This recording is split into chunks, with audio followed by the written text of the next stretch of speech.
Greetings, my friend, my small friends. This is Calculon, star of All My Circuits. All My Circuit. I've been processing this for some time, Monique, and, well, will you marry me? Oh, Calculon. And you're listening to my unholy acting talent on Brigade Radio. Dramatic pause. 1!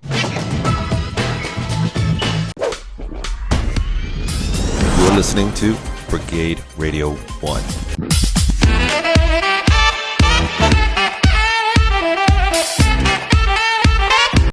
Was brilliant at this. He would get in the editing room and he would take like a dialogue scene and he would take a clip sequence and punch it up. Like there was a scene where an argument scene with three people, and Kevin found this high-speed ping pong match, and he just intercut the dialogue with the ping pong match and then started speeding up the ping pong, and all of a sudden what was kind of a draggy talky scene became like an action scene with comedy in it. Brilliant. So it was a fun kind of, it's a first job. It was ideal because it encouraged you to sort of think elastically. And it was like the USFL of television. Like all these all-stars were playing in this field that not everyone was watching yet. Because I remember at 15 going, I love this show, but no one else, unless you had HBO. That's right. Everyone's like, what are you talking about? Yeah, well, scripted shows on HBO, original content for HBO was a brand new thing. And so, this was even before the Larry Sanders Show. It was one of the first scripted series on premium cable. Yeah. And so it was like the Wild West. The other thing that was great is that, John Landis executive produced the series, directed the pilot, would direct a couple of episodes every year. Who's very entertaining to have. Very entertaining guy. And his connections and features would get us all these amazing people. Like he said to us once, he said, look, if you write a really good part, I can get David Bowie to do the show. We're like, what are you talking about? Right. Seriously? And he did. Sold. He got Sylvester Stallone to guest star on the show. He got, amazing people who would come to play in our sandbox because, John would call in a favor. One of the best memories of my entire TV career was sitting outside this, grim warehouse in North Hollywood where we shot the show in front of a food truck, talking with David Bowie about how, the golden age of AM radio. What? Wow. Okay, wait. Talk about a memory. Let's halt right there. Yeah. Because, okay. First of all, it's like I want to say it gave me the incorrect interpretation of what a book editor's life was like, because Definitely that true. guy got a lot of action. Definitely. You're walking, you're driving up to North Hollywood, and you're like, oh, today I'm going to meet David Bowie because he's doing an episode of Dream On. Ethan, or how did it come together? That's exactly how it happened. Yeah. John had said the story, which is one of the best episodes we ever did. The idea was that the main character, in the pilot, we had established the main character Martin.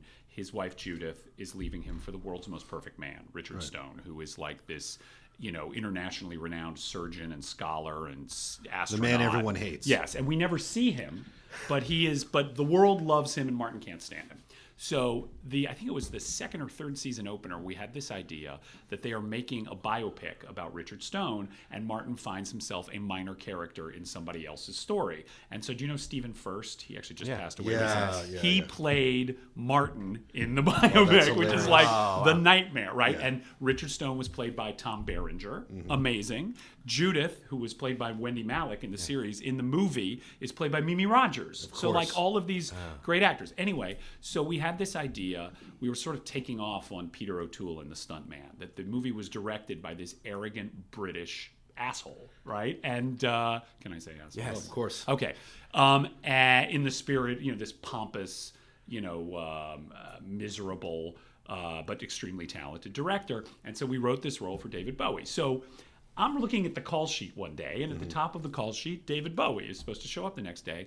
Again, we shot this show at a converted warehouse way up in North Hollywood at Lankershim and Roscoe. And you suddenly have business to be on the set. The first time since production started. You have to pick up something. Well, I drive into the little tiny parking lot, and in the prime parking space right next to the front door is a silver Jaguar XKE with oxidized paint. And I look on the steering column, and the registration says David Jones. And I practically fainted right there. Wow. Like David Bowie is in the building. Right. It was like seeing a flying saucer parked in front of the building.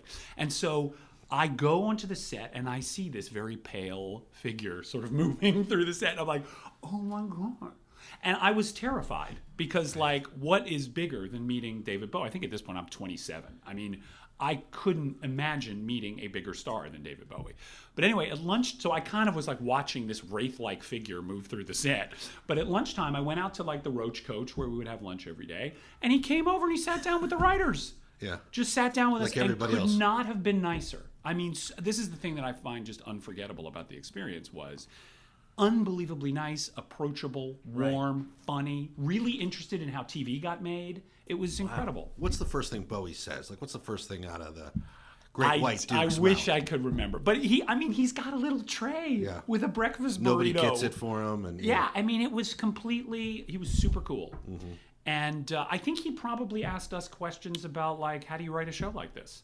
Because, he was still a relative, he had done Man Who Fell to Earth, and he had done Labyrinth. I mean, he had done a couple of feet. He had been in Into the Night. He Landis's also, movie. Oh, right. That's probably where the connection Landis knew came him. from. Yeah. And Landis is in Into the Night.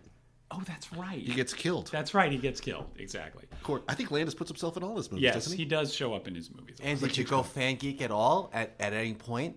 Well, I tried to be somewhat cool. Right. And I'm trying to sort of, and I said, like, how did we, I mean, I just start engaging him in conversation. Like, how are you doing this? Right. Why are you doing this? And he said, John's a friend, and it seemed like it'd be a fun thing to do for a couple of weeks. And his wife, Iman, was in town doing, like, a fashion shoot or something. We wrote her into the show. Okay. So he said, like, if that, and he was in town putting down tracks for the first Tin Machine record.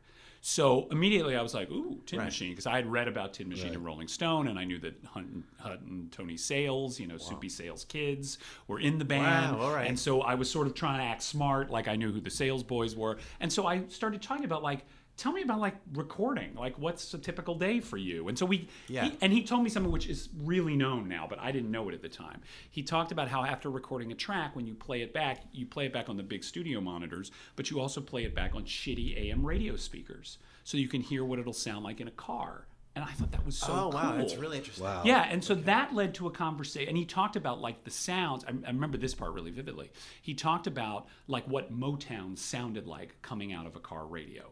That the way that those songs were mixed was to sound as punchy and arresting as possible coming out of your car radio. And so that led to a discussion of the great Motown songs. And we talked about James Jamerson and, like, all the great songwriters and session players of the era. And I'm like talking music with James Jamerson. No, truly, he was truly like a scholar of the art form. But super approachable. That was the part that was so dear about him. Have you seen that documentary running on HBO, the last 5 years? No, I haven't seen it. Okay, for the last 5 years of David Bowie's life, pretty entertaining, which he did 2 albums and a musical, but did it all in secrecy because he didn't want he knew he was dying. Right. But in that documentary, at the top of it, they catch footage of him, like, getting off the tour bus, like at a Montana truck stop or something, some very rudimentary place, like Pee Wee Herman, Tell Him Large Mars, like that kind of place. And he's going through the little shopping section of it, and they find 10 Machine albums in the discount section. Oh, that's on cassette. But he laughs it off. That's he goes, great. Look, this is where they put all the cheap albums that don't sell. He's like, look, there's 10 Machine. He's got a couple of his others out there. That's really funny. Real good sense of humor about it. Yeah, well, that's the thing. He was for a guy who transformed global popular music. He was just a remarkably, like, regular guy. The one thing was, having a conversation with him, you could not look at the eye. Mm-hmm. Like, it's so, like, it's the only thing you can look at. Like, it's so interesting to go, like, one of the eyes is a different thing. Like, the pupil's dilated, it's weird. And that was because he got punched in the head. I think he got, I don't know. Well, according to this documentary, he got punched in the head. But I don't think that was the story the whole career. I thought he got hit in the eye with a tennis ball or something. I've heard different things. I've heard all sorts. Anyway, so you can't not look at it. It's like so. Anyway, according to the last 5 years, he's still friends with the guy who punched him in the. Yes, I think that's true. Yeah, I think that's true. They're still buddies, so that guy probably is responsible partly for his look. But it's funny because Harrison Ellenshaw, who worked on Star Wars, Empire Strikes Back, Tron, Mary Poppins, he worked with him on The Man Who Fell to Earth. I said, well, give us a Bowie story. And he goes, well, I remember we were shooting in some hellhole, like because it all takes place in the desert. And he goes, and the Teamster pulls up with Bowie in the limo, and we're running really late. And Teamster walks all the way up to where we're set up on location. It says, he's not getting out of the car until someone gets his door. And Harrison goes, are you kidding me? And he goes, well, why didn't you get his door? And the Teamster goes, I don't get doors. I drive.